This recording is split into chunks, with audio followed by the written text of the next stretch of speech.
Back on Hittin Hard with Jon Chuckery here on Locked On Sports Atlanta. Head to youtube.com, put Locked On Sports Atlanta into your search browser.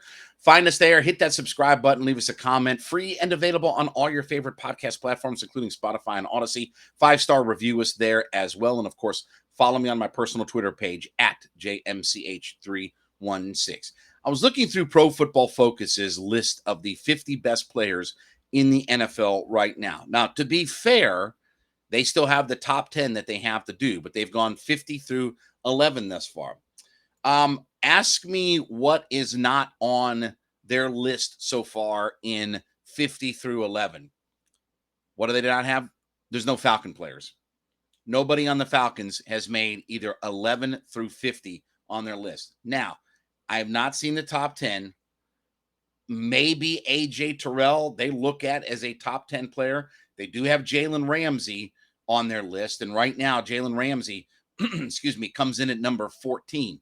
So I don't know. And I know Ramsey was the highest graded corner that they had last year. So I don't know if he's maybe snuck in that top 10 or something like that above Ramsey. I don't know. I'm going to guess no. If I had to put my best guess, there will be no Falcon players in the top 10. So let's assume that. Let's assume the Falcons don't have a single solitary individual who is one of the top 50 players in the NFL right now. Whew. That's a lot of work ahead for your front office and your coaching staff. Now, maybe in a couple of years, Pitts and London and Terrell and blah, blah, blah. Maybe Grady has a big year and he gets back. Okay, woulda, coulda, shoulda, maybe if, right? What's the old saying? If and buts were candy and nuts, the world would be a sweeter place, right? But there is a lot of work ahead for this coaching staff and front office. And look, this is a byproduct of all of the bad drafts that we have chronicled over and over and over again. Just looking at some of the names on the list, right? There's Cooper Kupp that's on the list. There's, Cam Hayward.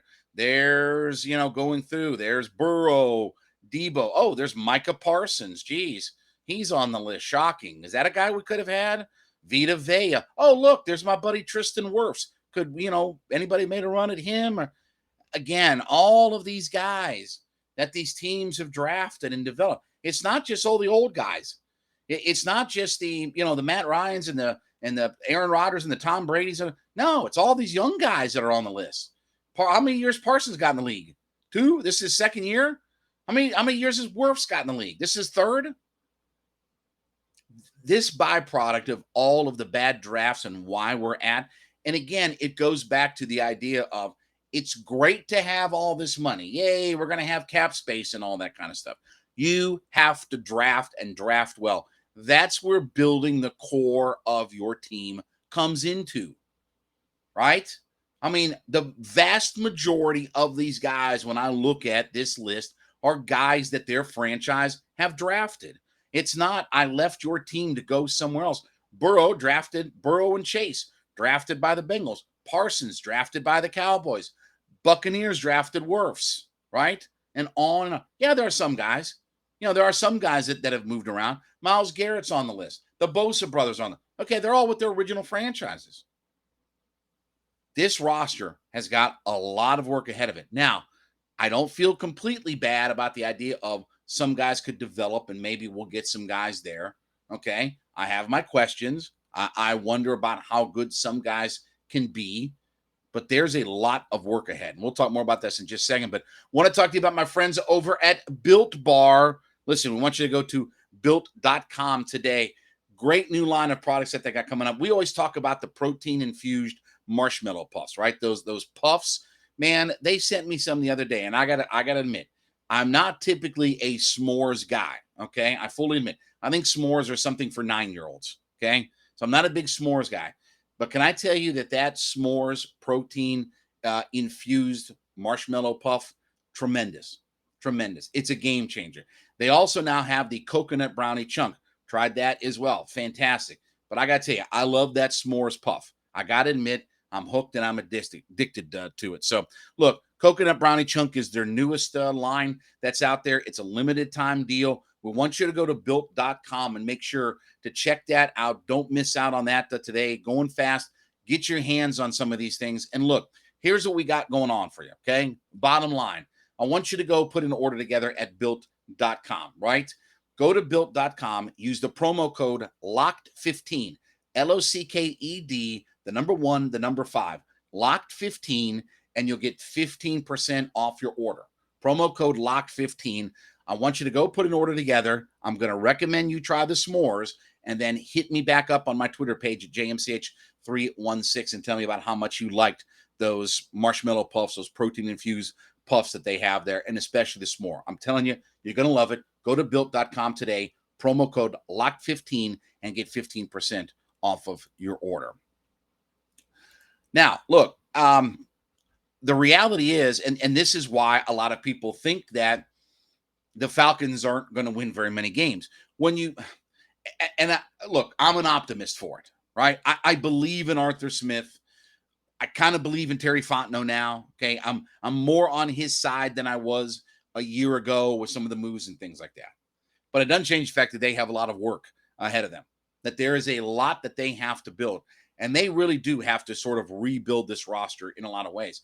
You know, it wasn't that long ago when it was Grady and Matt and Julio, and you had guys that were in the top 50, and Julio would be a top 5, 8 player in the league. Those days are gone, right? Maybe Ridley would have been on a list like this. I don't know. I don't know kind of where he fits in, you know, he'd obviously would have had to play last year and this and the other. But it's not a good sign when your NFL roster can't say that they hold down at least one of the top 50 players in the league, right? And that's all about who you drafted. That's all about your drafting. Not about signing Ray Edwards as a free agent, not about making a trade for this guy or whatever. And that's my cautionary tale to Falcons fans about this idea of, oh, we're going to have all this cap space. That's not a good thing. Having $100 million of cap space isn't a good thing. That puts you into the vagabond franchises in the NFL. That means you're Jacksonville and the Giants and the Bears. That means you're on that bottom part, you know, that sludge that gets up into the grooves of your shoe when you walk through a wet puddle that's kind of got muck and mud, and you get that sludge on there. That's the franchises that have $100 million to spend in the offseason because they didn't draft well. They didn't develop players. Now, I believe Arthur Smith is going to maximize his talent. And I think that he's a good enough coach that's why I believe that they will win more games than what Vegas has put out there. That's why I think that they'll win more than, say, 4.5, 5 games. Now, again, I'm only peaking it out at 6. So I'm not going crazy. I'm not saying, oh, Falcons are going to be 14-3 this year. No, I think they're 6-11. But that's still better than what the pundits and the blue checkmark media has them going this year, right? But they got a lot of work ahead of them. And hopefully, you know, whether it's last year's draft with Pitts, hopefully this year's draft with London and ABK, somebody's got to start breaking through and emerging. Because if they go multiple draft classes where you have guys that are, okay, they're pretty good. And by the way, and I know I'm going to tick some people off of this, okay? I like Kyle Pitts. I don't think he was the best pick for the Falcons there, okay? There's no reason why at his position he shouldn't be one of the top guys, but I don't think he had a lot of impact last year as a rookie. I'll go ahead and say it. I don't care if he was near 1,000 yards in 17 games. That doesn't impress me. And by the way, he had a quarterback 10 times better last year than anything he's going to see this year. And they're probably not going to throw it nearly as much. So, look, I like Pitts. Hope he takes that big step forward. I think his numbers, if they went backward and put the touchdown numbers up, would make him a more effective player on this team. I'd rather have less targets, less yards, less catches, but more touchdowns for it, more effectiveness in his catches than I care about what his stats are or chasing Mike Ditka from 75 years ago or whatever's out there. So the Falcons coaching staff and this group, they have a lot of work ahead of them. To not have a player in the top 50 tells you where your organization is. It tells you how you drafted, where you're at, and how much work you've got ahead of you.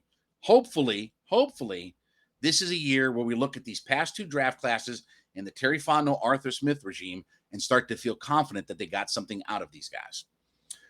All right, when we come back, I can fully admit when I was wrong. I am willing to say it. We'll talk about that next Hitting Hard with Jon Chuckery on Locked On Sports Atlanta.